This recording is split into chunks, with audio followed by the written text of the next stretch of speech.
Dr. Ezekiel Emanuel is an accomplished health policy expert, bioethicist, oncologist, scholar, educator, and public servant. Currently, Dr. Emanuel is the Vice Provost for Global Initiatives, the Diane V.S. Levy and Robert M. Levy University Professor, and co-director of the Healthcare Transformation Institute at the University of Pennsylvania. He holds a joint appointment at the Wharton School and was formerly an associate professor at the Harvard Medical School until 1998, when he joined the National Institutes of Health.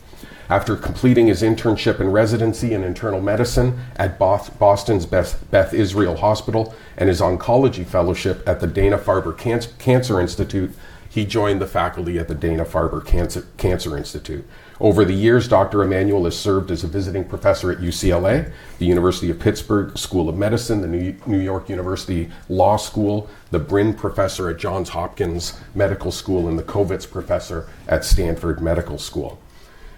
Incredibly, his public sector service is similarly impressive.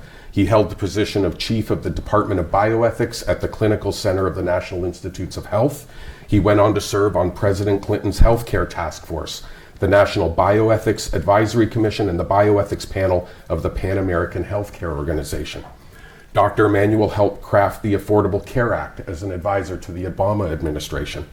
He advised the Biden presidential campaign and later served on the president's Transitional COVID-19 Advisory Board.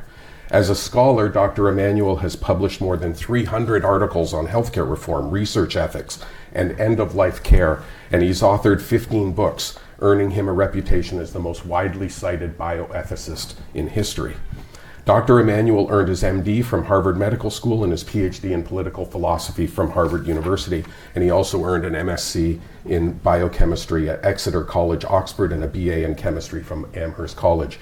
I generally try to keep introduction short, but it's impossible to do justice to the extraordinary work that he's done over his career and the extraordinary public service he's done on all of our behalfs.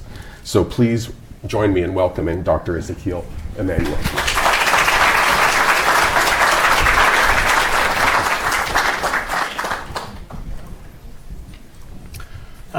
Let me thank Tony and Caroline for first inviting me, and an introduction even my mother would love. So I'm here to talk about looking at the future. If you're going to develop technologies, you're making big bets on the future. We all are in the crystal ball activity world because we have to make decisions about what career to pursue, what degree to get, which companies to join, whether to invest stocks, bonds, or whatever, right? So whether we make it explicit or implicit, we're all making predictions about the future and where we're going to position ourselves vis-a-vis the future. Unfortunately, we tend to deal with the urgent and push aside the important, and often never even get to looking at the most important things. Those of you who are texting right now, you're doing the urgent. Okay? Put that aside because you need to think about what's going to be important and going forward in the future. And to step back and really try to make explicit the things we often do implicitly. And so I'm going to give you some megatrends, which I think are, predictions. I know they're predictions about the future, and I'm going to try to tell you why I think they're important. Now, making predictions is really risky, right? Just a few years ago, the job market said, computers are everywhere, AI is going to be here, we've got to train our kids to code. Well, jobs of the future are not going to involve coding, right? AI is going to do a way better job than any kid. Big mistake to focus too much on coding, right? Hillary Clinton will win the 2016 election. Common prediction. I made it too. Wrong, okay? This is one of my favorite because it's right in healthcare. This graph shows you the prediction by the Congressional Budget Office, pretty prestigious group. In 2010, their predictions about healthcare spending and where they would go in the future. Their predictions was we would be spending roughly $22,000 per person. We're at $12,500 or so per person. That little delta's a mere $4 trillion.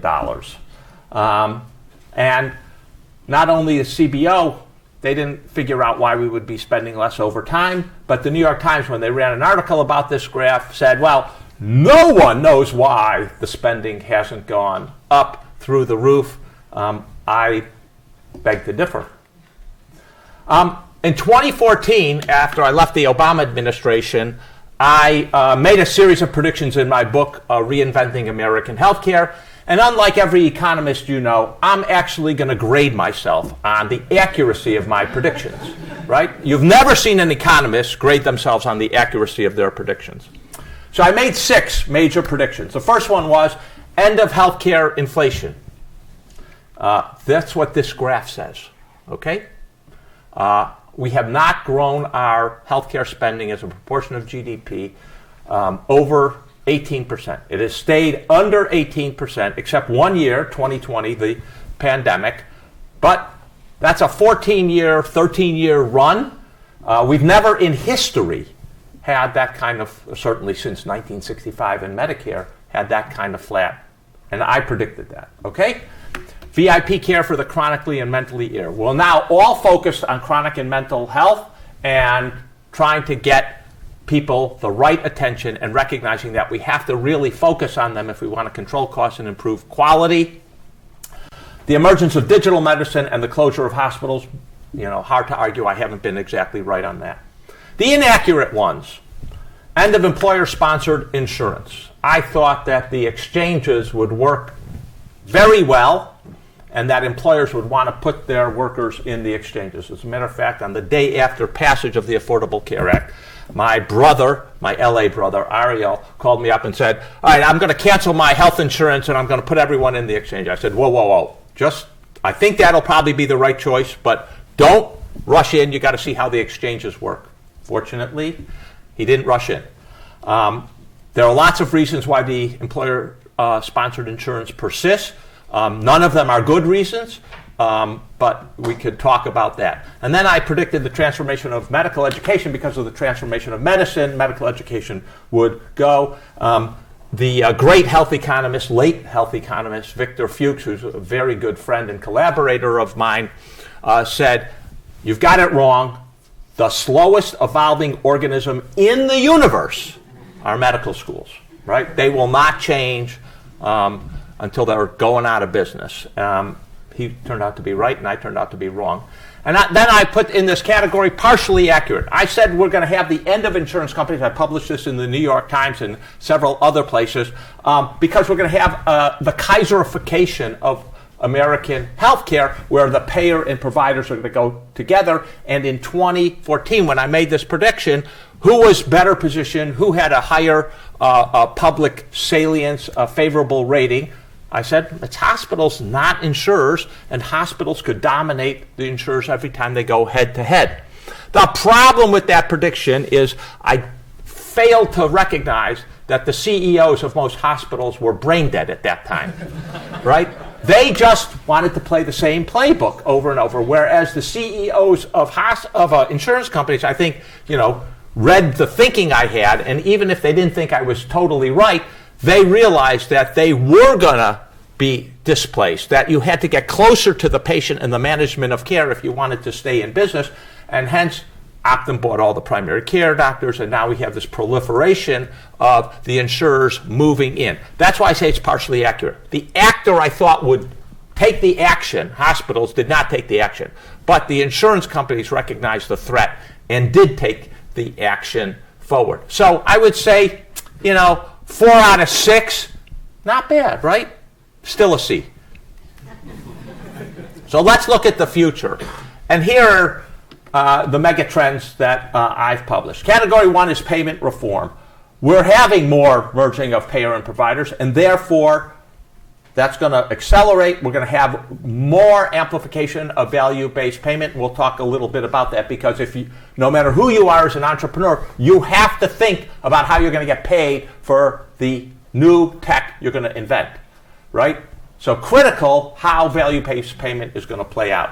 I think there's going to be reducing of upcoding, other gaming of Medicare Advantage, and I think the great profitability anyone gets by having another MA plan is probably going to decline substantially. After I made that prediction, you see a lot of people making that prediction as well. I think this is pretty well guaranteed. And I personally am working on a whole system to try to revise risk adjustment so that the upcoding can be much harder. First of all, we won't have as much. We'll be paying more for the right risks, and they won't be able to game the system. We're going to use AI to prevent their gaming. So far, after working on it for about 6 months, we've had tremendous success. There's going to be ever more automation. We're going to talk about the kind of automation that we're going to need. Hospital closures going to continue, and there's going to be concentration on the provider side. There just is. And we're going to have to deal with that, and I think there's going to have to be some legislation there.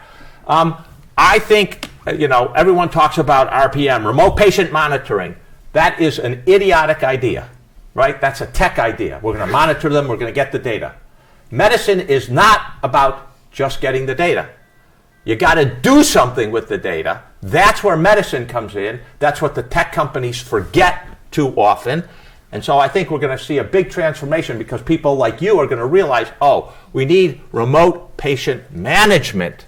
That's the key. How do we manage someone via tech? Doesn't involve people. That's going to be critical. It's a place I'm focused on a lot.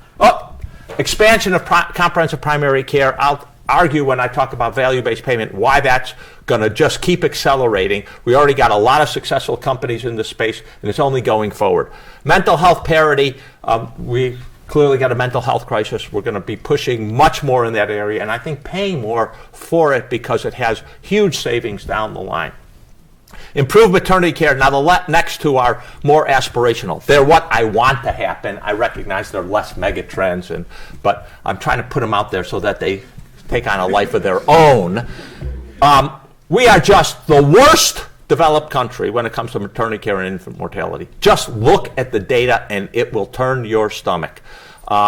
We have huge maternal mortality. Not many absolute number of people, but any complication in maternity care is a disaster for the family, and you don't have to kill a mother to really impact the family. And we don't do a very good job of caring for those people, and the consequences also infant mortality. I mean, we are, 6-8 times most European countries in terms of maternal mortality.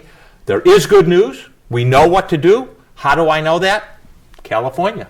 You guys made a big initiative, I think about 10 years ago, I forget the exact date, to reduce maternal mortality, and you showed you could reduce it for something like 21 per 100,000 down to 7. You're not quite at European levels, much less Singapore, right? But that is a huge drop, and it didn't take rocket science to do. It took, all right, let's figure out where people are dying. Let's concentrate on where things go wrong.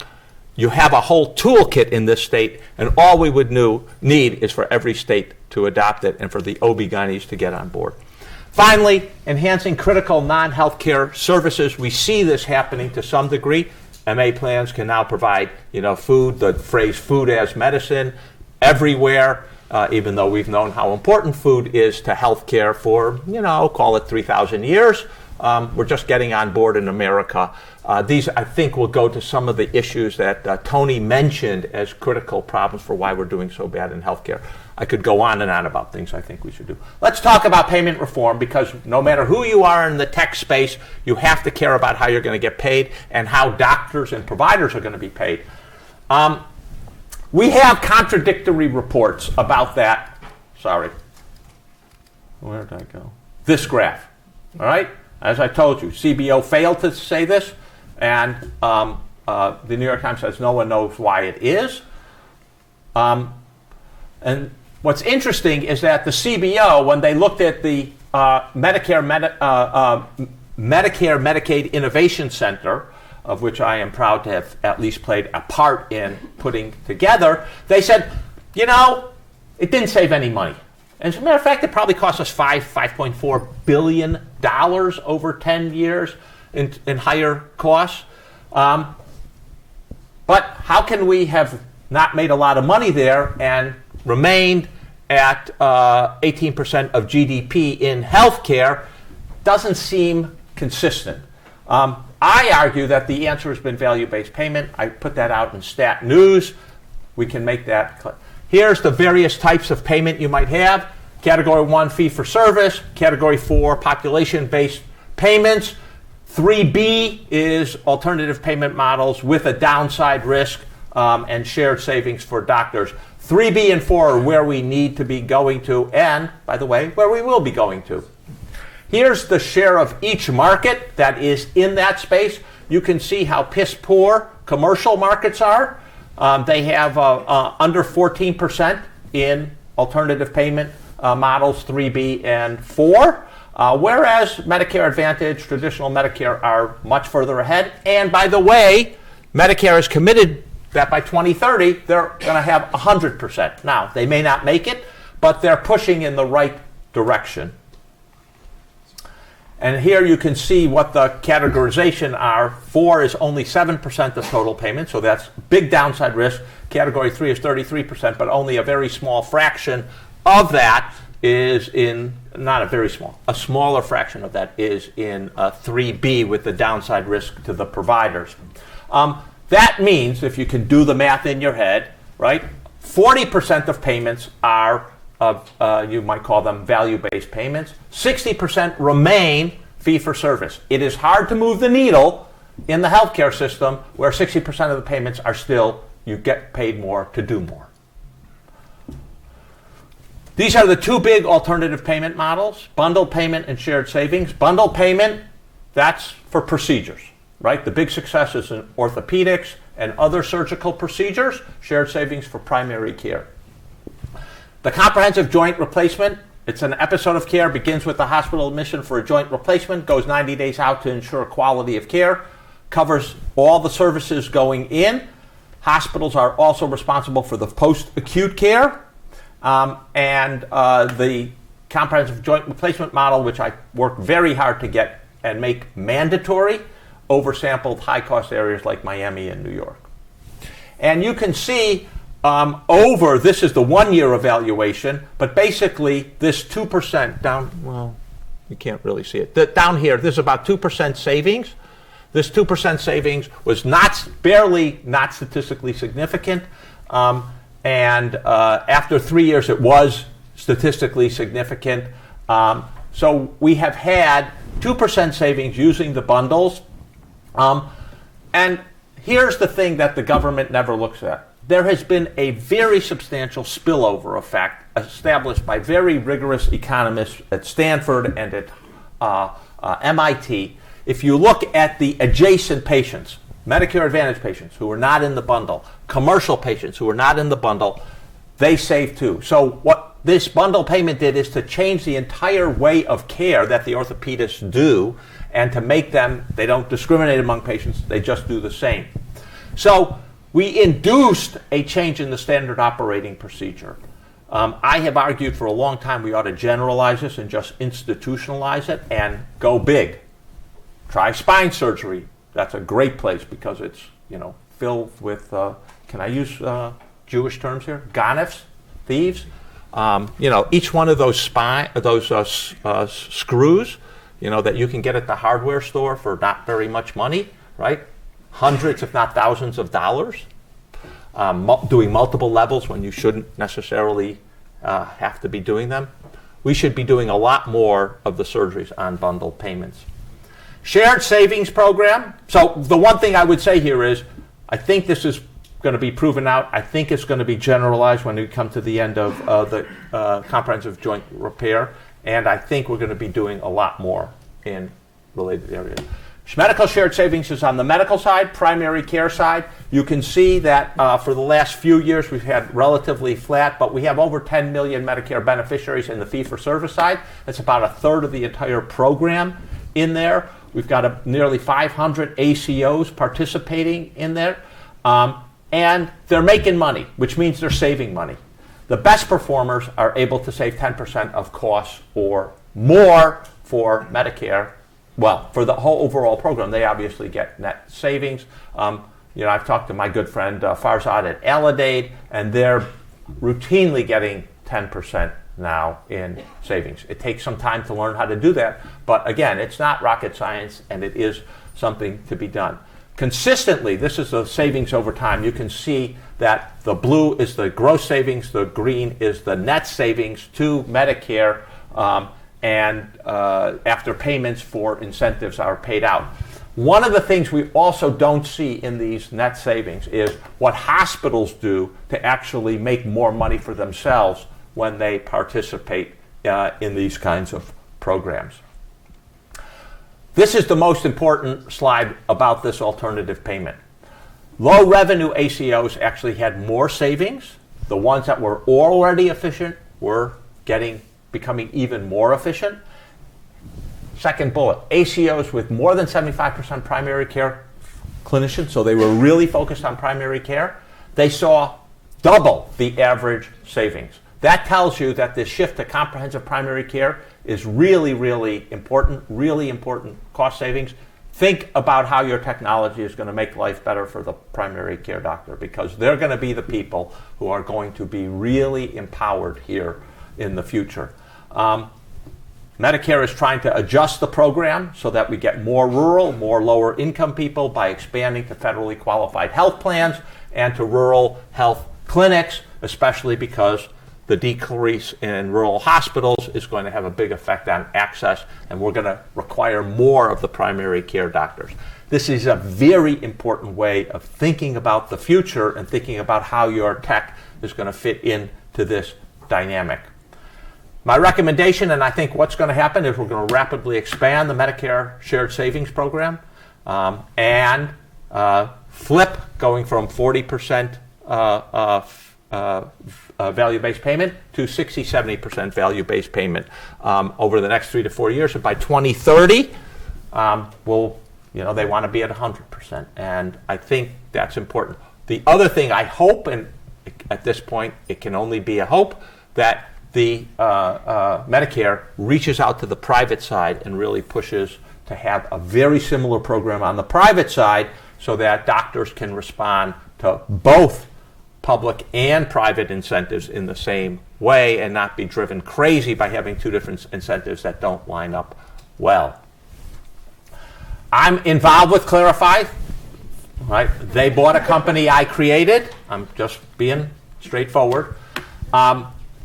We have worked to create a program where you give physician feedback and financial incentives and coaching so that they will change, for example, their practices by going to site of service, lower cost places with higher quality, and save themselves money, save their patients co-pay money, and save the insurers. Why does it work for the insurer? Well, if you, for example, switch a surgical procedure to a lower cost place, even if you're financially incentivizing the orthopedist, you make money, or a lower cost imaging center. For the patient, it's obviously a good deal. My co-pays are lower. And for the physician, I've improved my quality, and if I get a financial bonus, they can be pretty substantial depending on how much you save. So what we do is we create a goal-directed link to high-value behaviors based upon the physician individually. These are micro-targeted incentives. We know where you've been referring. We tell you where to refer that you've already used so you don't have to requalify, get re-credentialed. And then we look at the target and we give you feedback about how you're doing against your own goal. And we give you substantial amounts of money. This is the kinds of changes we have seen. These are pretty substantial changes, 18% shifts, and a lot of money to be had by the orthopedic surgeon in this case. All right. As I want to just emphasize again, changing Medicare patient is necessary but not sufficient. We need to attend to information and infrastructure to ease the barriers to adoption of value-based payment. Incentives matter, right? You need to provide incentives to the providers, but they have to be targeted incentives. You have to be sure that you're going to get the right behaviors. Now, there's a very important message in this slide for you in particular who come to an audience. We got the incentives, right? We know how to design these. Information, the right information to the doc, the right infrastructure that is tailored to the individual doc, that's your challenge. All right. Over the last 10 years, we've learned a lot about what APMs work and what don't. Small incentives across a broad range of things don't work. Behaviorally informed incentives for physicians that cover a large amount of their revenue and are micro-targeted work. It also takes time. It takes about 4 years for docs to redesign and implement their practice changes, not for initial change, but to make it a part of their habits. All right. Kaiserification, that's all right. It's going to improve, the Kaiserification is going to improve the care pathway, increase consolidation, less fragmentation of the system, and we're going to have much more value-based payment to reward shifts in site of care and in being more efficient in the care that's being delivered. We right now are launching an orthopedic experiment at Penn with our orthopedic department to try to reduce their per case fees. Again, figuring out what each doctor is doing, giving them information about their performance. How much are they spending in the OR time? How many trays do they have out? How expensive is their implant? How long is their patient staying in the hospital? What kind of rehab are they doing once they get out? What is their surgical infection rate, etc.? And we're going to give them the information back, and then after 6 months, see how much change there is, and then we're going to financially incentivize them if they're doing better and their cost per case drop down to the 30th percentile. We'll see how it works. I'm pretty confident. Orthopedists know green. All right. So I think we are at this very important inflection point for value-based payment, and you're going to have to structure your technology to take advantage of it. Okay. Automation and technology. All right. In general, automation has a bad rep. We tend to think of automation as robbing jobs. Just think about all the headlines you've seen recently about AI is going to make even white-collar workers unemployed. I think probably that's untrue, but in healthcare, it's different. First of all, we have a lot of shortages of workers. Even though it's the largest part of the economy, the fact is we have clinician burnout, labor shortages, low unemployment in the country, and immigration gridlock that makes it virtually impossible for us to solve any of these problems in healthcare by admitting more doctors, admitting more nurses trained overseas. And this is just, the most recent data, 2022, 53% of physicians experience burnout symptoms, 2025 shortages in nursing. Nursing is really going to be a big, big problem, especially if we're going to be using a lot more advanced practice nurses. Got to think about how to solve that problem. And we continue to have very low unemployment. There's lots of successes in automation examples out there. Credentialing and updating of credentials of physicians takes a lot of time. Why are we doing it?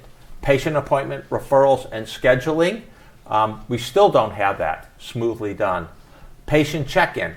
I don't know how you've checked in, but I've had to go to the doctor recently, and even within the same health system where I have my primary care doctor, and I've been before, you go in, you check in, and they hand you a clipboard with a piece of paper and a pencil, fill it out, right, with the same crap, right? Do you have asthma? Do you have lung disease? Have you had a heart attack? Do you have seizures, right? What are your allergies? What medicines are you on? Why is that? Why is that? Why can't they send it to me on my phone or my computer the night before, me fill it out, and we're all good to go when I show up? Quality data collection. Still done a lot by hand rather than automated, right? Data entry.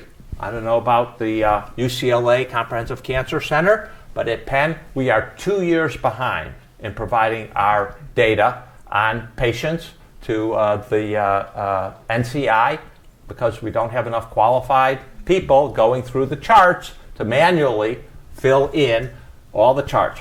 What was the patient's stage? What was their chemotherapy? Where are they now? Prescription renewals, medication adherence, inbox management. This is a huge one. I don't know if any of you are working on this. Inbox management for doctors and nurses, unbelievable. The biggest complaint is the inbox. And that's only going to get worse as they allow us patients to do a lot more messaging. Prior authorization. Tons of companies in that space. Don't go into that space. No, just don't. Why? It's already crowded. You're not going to make a difference, and who knows who's going to settle out. We've seen that story before. Everyone was about 3 or 4 years ago, it was, musculoskeletal disease. You've got all these companies. You still have all these companies. None of them are making a profit. They're good. They're really important, but it's too crowded a space to really have the economics work. Payment collection, assigning payment to the right bill, etc. Guiding patients on well-defined care pathways. This is really important. I'm an oncologist. Really important for patients to understand and anticipate what's happening. And frankly, us oncologists do a terrible job of it. Guiding them, connecting them with a patient who's been through it so that they can be helped. I think this help by peers is going to be a really important technology for the future. Radiology review. Okay? Getting rid of the administrative work. We spend $750 billion to $1 trillion on administration. It is all, not all, excuse me, that was a mistake.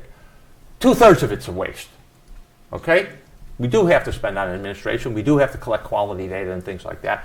But a lot of waste and a lot of burden. It's not just how much, it's the burden. Bureaucratic tasks and electronic health records are among the major causes of burnout. And we spend, when you look at how much the American doctor spends on the EHR compared to your European doctor, American doctors spend 50% more time on the EHR, and it's not because their notes are better. It's because they're detailing stuff for billing, they're responding to electronic messages. There is plenty of white space there. All right, lots of people have worked on this, reducing physician typing, automation that can pre-populate the notes with the patient history, their electronic check-in. This can work. And making it easier and easier and, importantly, more and more accurate is going to be really important. And I think the company that hits that magic spot is going to be worth a lot of money. So it's very important to create this stuff. I will tell you, again, one of the companies I've been working with, we're working with occupational therapists. They're time limited, right? 45-minute sessions with their patients. It's all about their time. One of their biggest frustrations is actually filling out a note with the progress of the patient to be able to send to the insurance company to get reimbursement. Now, why can't AI just take the information out of the existing notes that are there and existing electronic evaluation of how the patient is doing and make that note for the occupational therapist so they don't actually ever have to make it, and then automatically send it off to the right insurer for that patient? That would be really reducing administrative costs, reducing the headaches of the OT docs. Okay, that's your task. Notable, another company that I've advised in the past, show that it takes 8 minutes to review and submit prior authorizations for a single imaging study, an MRI or a CT scan. They partnered with Care New England to automate prior authorization. They saved 3,000 human hours in year one for the 3 highest volume patients in the New England area. 80% reduction in the turnaround time. This is real concrete savings. 2.5 years, one major health system in New England had 50 different automation projects, savings 14,222,000 fewer worker hours. That's important, right? That's almost 100 employees that you don't have to employ, real money to them. So, all right, moving care out of the hospital. This is the future. This is where remote patient monitoring goes to remote patient management and automation. We've got already huge shifts. Home infusion, ambulatory surgery centers, hospital at home. This area is only going to explode. It's limited by how good the technology is. And I guess you're going to hear a little bit later about different ways of monitoring blood pressure, heart rate. We have continuous glucose monitors. We've got to put it all in one sensor so people aren't looking like they've got polka dots. But remote patient monitoring, adoption of a suite of remote sensors that don't impose a burden on patients in terms of installation and use. But this is only data.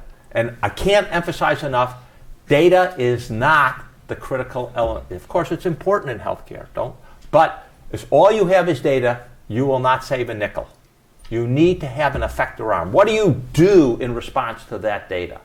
The second thing is, data has a lot of noise in it. I don't know if any of you have been in the neonatal intensive care unit ever and hung out there for a day.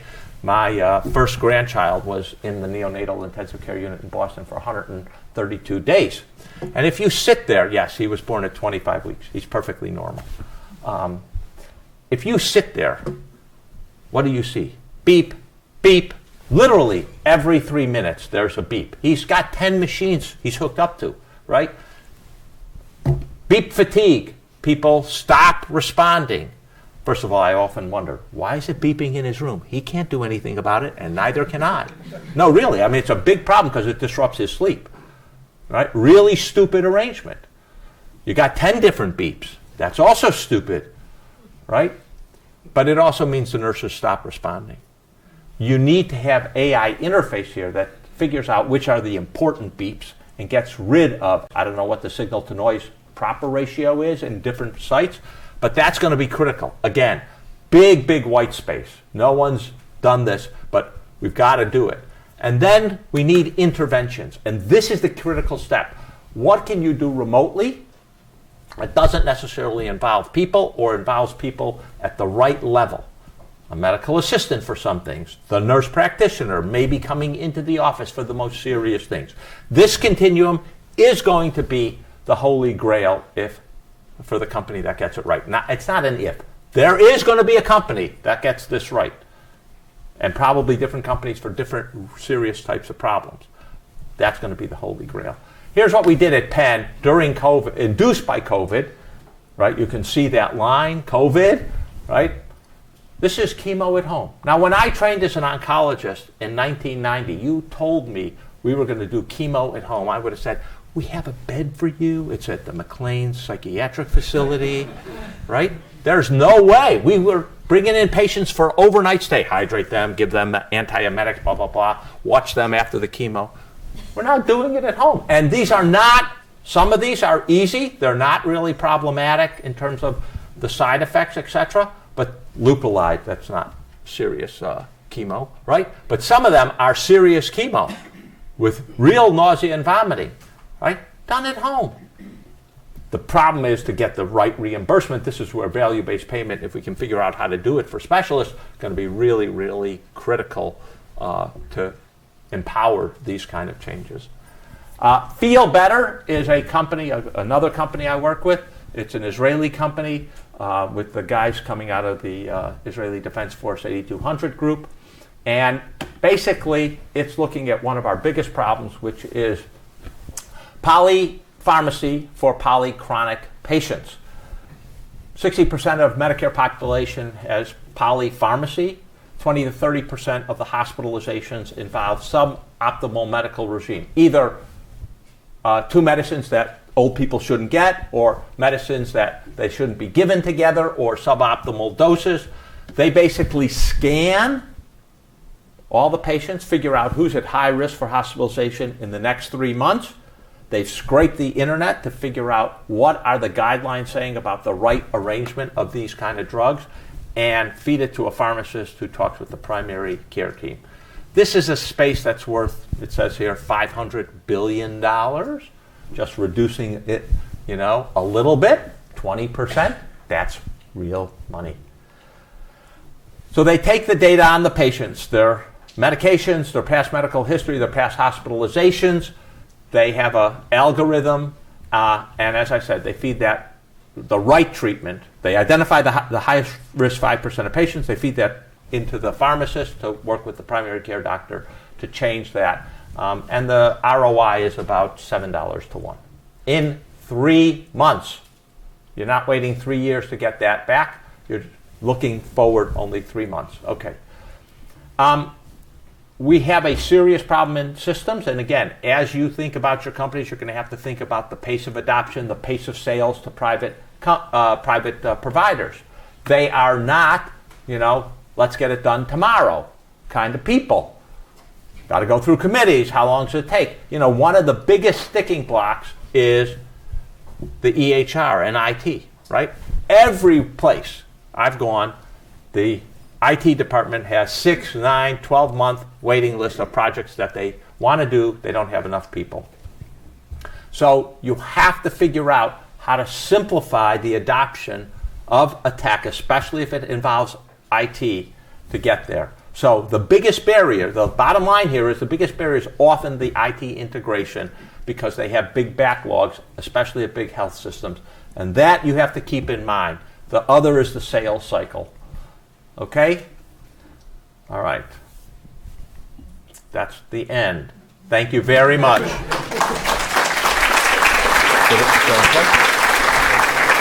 Are we taking questions or not? I'm happy to take questions. 5 minutes left. We have 5 minutes left, yeah. 5 minutes? Do you want to hand the microphone? Yeah. Hold on, this guy. The young people first, Dr. Emanuel, thanks for being here. I'm Alexander Fish, a first-year med student over at Geffen. Curious in Sorry. Well, on your first slide of missed predictions, I don't know if you've heard, but they went to a 1-year preclinical to free up our 3rd year to give us time to do something meaningful. Look, I think that's great. Yeah. Preclinical should be 1 year. But you should decide whether you want that 3rd year or not. Yeah. They shouldn't decide for you. They should just be 3 years of medical school. You don't have to do that to be a good doctor. Well, I don't think I'll convince them to not pay tuition that year, but... I know. That's the problem. It's yeah. a silly incentive. I would be curious, how you would suggest to spend that time, where you think, doctors in training... What do you want to do? Change the world? Potentially create an innovative healthcare company that would make the system more efficient. Well, if you have an idea, okay, start the idea. If you don't have an idea or you're not sure about an idea because you don't have enough experience, go join a startup or start an established program, or go be a consultant that's looking at a lot of startups to look at what other people are doing, what the challenges of implementing it are, so that you've got some experience when you finish your residency and you're ready to start your company. That's what I would do. The other possibility is to get an MBA, Anderson. More tuition. Because, well, talk to the medical school. They shouldn't double pay. We have an MD, MBA program where you don't double pay and you get, and I think that's actually, I will tell you, when I was in your shoes, I sort of poo-pooed MBAs. Mm-hmm. Now that I teach at Wharton, I said, well, they might be smarter than I thought. Honestly, I'm just telling you the truth. So those are 3 paths that I would consider taking, because you're going to need some skills. You're going to need to figure out what the challenges are of a startup. And the last piece of advice to the students here who are thinking about startups is, don't go into what everyone's telling you is hot today, right? That's going to where the puck is. You've got to predict, again, what's the future going to be? What's healthcare in 2030 going to look like? And where is the hole going to be that you're going to be able to invent something today that solve that problem? Okay. Thank you. In '79, I created a startup called MedData about solving electronic records. You just described your experience of manually filling out. That's my experience I had a couple of years ago, and that it's amazing it still hasn't been solved. I assume it's because, again, it's controlled by insurance, and the longer they keep their money. No. So again, the sign is a provider problem. So it's UCLA Health. They control the sign-in. So why is there not universal signing in, and that you can take why can't I have my records in my phone, back then I was going to have a machine and actually do the data. That's less my concern in the phone. That's more HIPAA, I thought. No, it's less my concern in the phone. The issue is you're already a patient at UCLA, right? They already have all the information they're going to ask you. What they don't have it is readily available across the whole system, so that they don't. And all they ask you is, can you review this data? And if you're a new patient, just fill it in. And if you're an existing patient, just update it in case something's happened. You've got a new medication or a new something. As I say, IT backups is one. Epic being a real pain in the ass to deal with is another, right? And I don't know, actually, why it has become so difficult to do that. I can't tell you. It flabbergasts me, because it's not a tech problem. This is not high tech. This is simple tech. I can't believe you still manually fill out over. How many of you manually fill out? Just look. Okay. All right. Yes. Last question. All right, last question, everyone. Yeah. Go for it. Yeah. What would be more interesting? Some panel? know. Come on. Thank you for that. Engineer by training, but Engineer. I I have am a one lot of of the students poo-poos. in I'm my... an MBA student. So I'm one of those not so intelligent ones that went that way. Currently working on a startup with a group. We're looking at the health tech side of This will it. cost you $2,000 an hour. I know. Yeah. That's what I'm saying. Thank you, Rich. We're working with service providers and brokers. What would be your advice on working through that stream of... What do you want to do? We're working with a health tech company using generative AI. I know it's a buzzword, but looking at how to summarize data by clinicians, physicians for patients. So similar to some of the things that you had mentioned today, we're working with service providers and brokers. How do we navigate that? What does the broker have to do with this? For getting payments for the actual patients themselves. So we're trying to work with how to basically get enough funding and billing exactly for the providers to then work with the insurance providers as well. All right. I'm not sure I understand enough to give an intelligent answer, but Sure. at the break, you can come up and harass me.